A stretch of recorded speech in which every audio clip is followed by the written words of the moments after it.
used to simplify calculation involving exponents and to represent large or small number in a more manageable scale। मैंने बताया कि मतलब exponents हो या large number हो या स्मॉल नंबर, इसको मैनेजेबल स्केल में हमको करना है तो लॉग टूल का हम लोग यूज कर लेते हैं। ठीक है, तो जैसे हम लॉग टर्म को रिप्रेजेंट कैसे करते हैं, उसको लिखते कैसे हैं, तो उसको लिखते हैं हम लोग जैसे यहाँ पर लिखा हुआ है C equals to log B A. Log B A, तो ए क्या होता है मेरा, ए होता है मेरा नंबर, ए क्या है मेरा कोई नंबर है, ए क्या है मेरा नंबर है, बी क्या है मेरा, बी है मेरा ये बेस, ये क्या है मेरा बेस, बेस, ए क्या है मेरा नंबर है, कोई नंबर है। और सी क्या होता है मेरा ये सी, सी टर्म को अच्छे तरीके से हम लोग समझेंगे। सी क्या होता है, सी होता है जैसे सी को अगर मैं लिखना है यहाँ पे जैसे लिखा हुआ है तो ये कैसे लिखा है मैंने, सी क्या है मेरा बेस का वैस वो पावर, सी क्या है मेरा बेस का, ये गलत लिखा हुआ था, सी क्या है मेरा बी का वो पावर जो क्या बना दे, बी को ए बना दे, बी का वो पावर बी को क्या बना दे ए बना दे। जैसे बी को क्या बनाना है हमको ए बनाना है, तो सी क्या है मेरा बी का पावर, तो बी का पावर, समझ में आया, मतलब सी क्या है मेरा बी का वो पावर जो बी का वो पावर जो बी को ए बना दे, तो सी क्या है मेरा बी का पावर है। ठीक है, जैसे इसको समझते हैं, ऐसे कोई एग्जांपल ले लेते हैं हम लोग, जैसे log 8 दिया हुआ है। ठीक है, तो सी, अब मेरा सी क्या है यहाँ पर, सी क्या है मैंने सी क्या बताया, सी क्या बताया बी का वो पावर, बी का बी का वो पावर जो क्या बना दे ए बना दे, तो ए क्या है मेरा 8 है यहाँ पर, तो बी का हम कौन सा पावर डालेंगे कि जो मेरा 8 बन जाएगा, तो सी क्या है यहाँ पर डालेंगे 3। समझ में आया, तो सी क्या हो जाएगा मेरा यहाँ पर 3।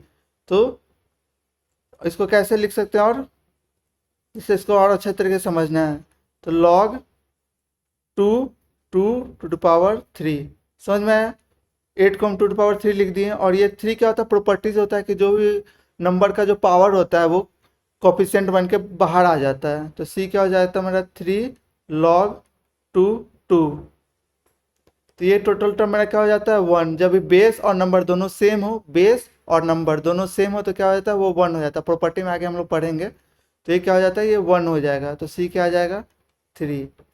तो मतलब समझ में आया, तो मैंने क्या बोला, ए नंबर है, ए क्या है मेरा नंबर है, बी क्या है मेरा बेस है, और सी क्या है, सी बी की वो पावर, बी की वो पावर, जैसे बी की वो पावर जो बी को क्या बना दे ए बना दे, तो बी को क्या बना दे ए बना दे। जैसे यहाँ बनाया मैंने log 2 16 बनाया सी, तो यहाँ पर सी क्या होगा, सी क्या मैंने बोला बी की वो पावर, बी क्या है मेरा बी ए है, बी क्या है मेरा 2 है, ए क्या है 16 है, मतलब वो क्या बना बी को क्या बनाना है हमको ए बनाना है, मतलब 16 2, तो इसके ऊपर क्या कौन सा पावर डालेंगे कि ये 16 आ जाएगा, तो मतलब क्या डालेंगे यहाँ पे 4, तो ये क्या हो जाएगा मेरा सी हो जाएगा, तो सी क्या हो जाएगा मेरा 4, मतलब बी की वो पावर, बी की वो पावर बेस की वो पावर जो बी बेस को क्या बना दे ए बना दे। समझ में आ गया, मतलब ये टोटल कैसे हम रिप्रेजेंट करते हैं, log base number equals to C, तो सी क्या होता है मेरा, सी होता है बेस का वो पावर जो टोटल बेस को मेरा क्या बना दे ए बना दे।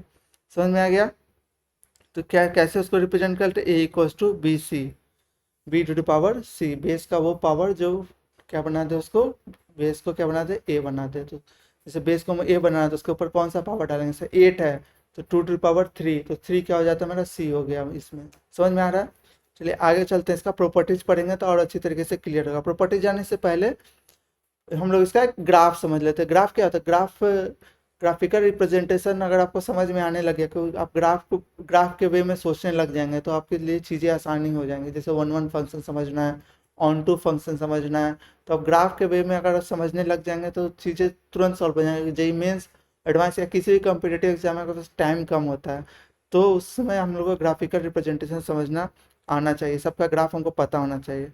तो लॉग का अगर हमको ग्राफ समझना है,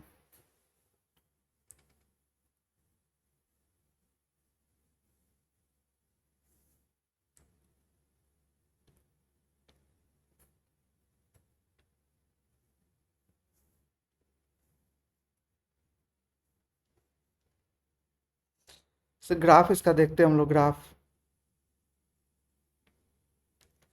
क्या मैंने बोला, सी इक्वल्स टू लॉग बी ए। ठीक है, C equals to log B A. तो एक समझ के लिए हम बी सी को वाई ले लेते हैं और बी को बी रहने देते हैं और ए को क्या ले लेते हैं हम लोग, एक्स ले लेते हैं। ठीक है, तो हम लोग ग्राफ इसका कैसे आता है, ग्राफ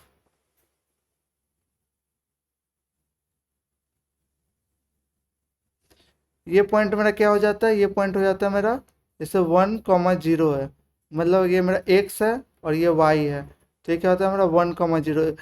जब भी मेरा एक्स ये पहले 1 पे आ जाएगा, मतलब एक्स इक्वल्स टू 1 रहेगा, तो उसमें मेरा लॉग क्या होता है, 0 होता है। तो ये ग्राफ मेरा ऐसे जाता है, ऐसे ऐसे स्टेप से ही मेरा जाएगा। तो यहाँ पर मेरा ये किसके लिए बन जाएगा, जब b ग्रेटर देन 0 हो। ठीक है, b ग्रेटर देन 0 हो, तो ये कौन सा फंक्शन होता है, ये इसको क्या बोलते हैं, इंक्रीजिंग फंक्शन। क्योंकि क्या मेरा ग्राफ क्या होता है, इंक्रीज हो रहा है, जैसे जैसे एक्स बढ़ रहा है वैसे मेरा क्या हो रहा है, वाई बढ़ रहा है, तो ये होता है मेरा इंक्रीजिंग फंक्शन। और दूसरा मेरा अगर b लेस देन 0 हो तो हो जाता है मेरा डिक्रीजिंग फंक्शन। वो कुछ इस प्रकार से बनेगा, ये 1,0 वाई और एक्स, यहाँ पे क्या b लेस देन 0। तो ये इसका ग्राफ होता है, लॉग का ये ग्राफ होता है। ठीक है, तो आपको ग्राफ अगर समझ में आ जाएगा, आप बनाना सीख लेंगे तो आपके लिए चीज़ें आसान हो जाएगी। ये जैसे हमको यहाँ पे 1 1 फंक्शन बनाना है, तो क्या बोले, एक सिंपल सा हॉरिजॉन्टल लाइन कट करेंगे। अगर हॉरिजॉन्टल लाइन एक बार कट रहा है तो क्या हो जाता है, मेरा 1 1 फंक्शन हो जाता है। जैसे अगर मैं इसको ऐसे कर रहा हूँ तो ये ग्राफ कितनी बार कट कर रहा है, इसको एक बार, और तो कोई कट नहीं कर रहा है, तो ये क्या होता है, मेरा 1 1 फंक्शन हो जाता है।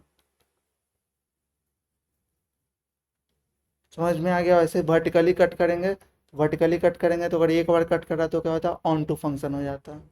समझ में आ रहा है। तो ग्राफिकली रिप्रेजेंटेशन अगर आपको करने आ जाता है तो चीज़ें आसान हो जाती है। ठीक है, तो ये हो गया लॉग का कुछ ग्राफ हो गया। अब हम चलते हैं लॉग का प्रॉपर्टीज पढ़ते हैं, लॉग का प्रॉपर्टीज। तो प्रॉपर्टीज कैसे होता है, जैसे मैंने ये सी लिखा, सी क्या लिखा मैंने, लॉग बेस और नंबर। तो इसमें कुछ कुछ कंडीशन होते हैं जो लॉग को डिफाइंड करते हैं। तो लॉग को डिफाइन करने के लिए पहले मेरा क्या होना चाहिए, जो बेस है मेरा, बेस कभी भी 1 नहीं होना चाहिए, बेस कैन नेवर बी 1। ठीक है, ये कंडीशन है। और बेस क्या होना चाहिए, हमेशा पॉजिटिव, क्योंकि हम लोग इंक्रीजिंग फंक्शन के लिए बात कर रहे हैं। ठीक है, तो बेस क्या होगा हमारा, हमेशा ग्रेटर देन 0 होगा। डिक्रीजिंग फंक्शन में हम लोग इंक्रीजिंग फंक्शन में बात कर रहे हैं, तो बेस क्या होगा मेरा 0 होगा। और ए क्या होगा मेरा, ए भी हमेशा 0 होगा। लॉग निगेटिव में, लॉग का में कोई नंबर निगेटिव नंबर देंगे तो क्या होता है, अनडिफाइंड होता है। निगेटिव नंबर के लिए क्या होता है, log for negative number, for negative number ले लेते हैं,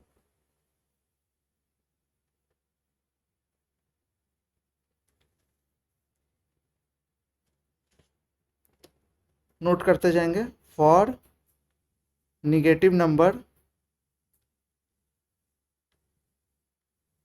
लॉग फंक्शन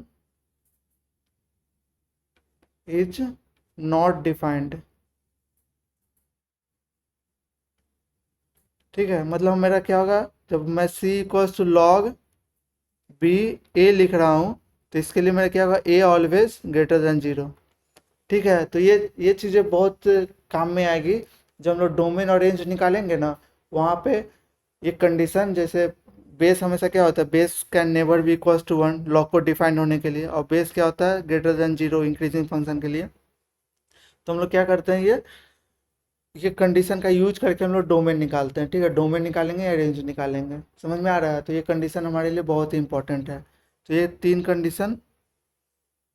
तीन कंडीशन मस्ट आप याद कर लीजिए कि for log function to be defined our number, मतलब A, here A should be greater than 0, base can never be equals to 1 and base is always positive. ठीक है, तो ये तीन कंडीशन याद कर लेंगे तो मेरा क्या हो जाएगा, ये लॉग डिफाइंड हो जाएगा। तो मतलब लॉग डिफाइंड को लेके क्या लेंगे, सबका इंटरसेक्शन ले लेते हैं। इंटरसेक्शन मतलब कॉमन चीज़ क्या हो जाएगा मेरा, बी ग्रेटर देन 0 होना चाहिए, intersection B can never be equals to 1, intersection A greater than 0। तो ये तीनों कंडीशन फुलफिल करेगा तभी मेरा लॉग डिफाइंड होगा। समझ में आ रहा है, ये तीनों कंडीशन जब तक मेरा फुलफिल नहीं करेगा मेरा लॉग डिफाइंड नहीं होगा। आते हैं अपने नेक्स्ट प्रॉपर्टी पर। ये हो गया मेरा नेक्स्ट प्रॉपर्टी। क्या कर रहा है, log B A equals to C है, तो A equals to B to the power C. तो ये मैंने बताया है कि मतलब सी क्या है मेरा, मतलब सी क्या है, बी का वो पावर, बी का वो पावर जिससे मेरा बी क्या हो जाए, ए बन जाए। जैसे मैंने अभी बताया ना, बताया क्या, log two two power 8 equals to C है। तो सी क्या है मेरा, सी क्या है, बी का वो पावर, बी क्या है यहाँ पर, बी मेरा यहाँ पर 2 है, तो 2 का वो पावर जिससे मेरा क्या हो जाए, बी ए के बराबर हो जाए। तो ए क्या है मेरा 8 है, और ये क्या हो जाएगा 2 टू द पावर ये सी, सी तो सी का मैं कौन सा वैल्यू रखूँ, सी का मैं कौन सा वैल्यू रखूँ कि मेरा ये 8 बन जाए। तो सी क्या हो जाएगा यहाँ पर 3, पहले बताया था, समझ में आ रहा है। जैसे अगर मैं लॉग टू द पावर 16 रख दूँ इक्वल्स टू सी, तब मेरा सी क्या होगा यहाँ पर 4 आ जाएगा। क्यों सी का 4 आएगा कि मतलब क्या, बेस का वो पावर जिससे मेरा ये ए बन जाए। ए कितना है 16 है, तो यहाँ पर कौन सा पावर रखूँगा मैं 4।